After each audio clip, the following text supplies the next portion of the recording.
अस्सलामुअलैकुम। दुआन है कि अब्दुर्रहमान साबरी में खुश आमदीद कहते हैं। सांडे का तेल कुछ भी नहीं है इस तेल के आगे। आप अगर यूज़ करें तो आपको पता होना इस आयल के क्या फ़ायदे हैं। ये जो आयल है रोगने बांस, ये एक ऐसा मुनफरिद आयल है जो आपको बेहतरीन रिज़ल्ट देता है और इसकी रिसर्च और तहकीक के बाद आपको बताया जा रहा है। और ये जो आपको चीज़ बताई जा रही है ये एक्स्ट्रा वर्जन में है और इसका जो कमाल का रिज़ल्ट होगा नेक्स्ट लेवल के ऊपर। जो लोग हाथों का ज़्यादा इस्तेमाल कर चुके हैं और चाहते हैं कोई अच्छा आयल मिले तो ये रोगने बांस बना के लाजमी यूज़ करें। इसकी मैंने मुकम्मल वीडियो टिकटॉक के ऊपर रखी हुई है, आप इसे जाके देख सकते हैं।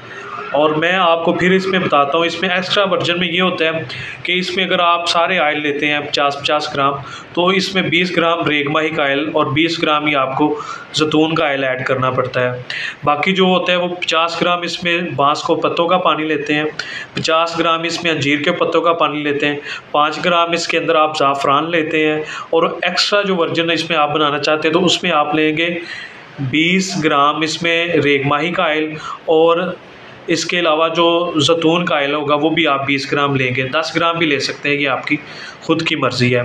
इन सब चीज़ों को एक साथ इकट्ठा करें। जो दूसरा तेल होगा वो आपने मीठे तेल के अंदर जला लेना है, वो आपका आयल तैयार हो जाएगा। और ये जो तेल होगा ये सांडे के तेल का बाप तिला होगा। ये ऐसा ज़बरदस्त आयल है कि आप सदियों तक याद रखेंगे। दुआओं में याद रखिएगा। शुक्रिया। अल्लाह हाफिज़।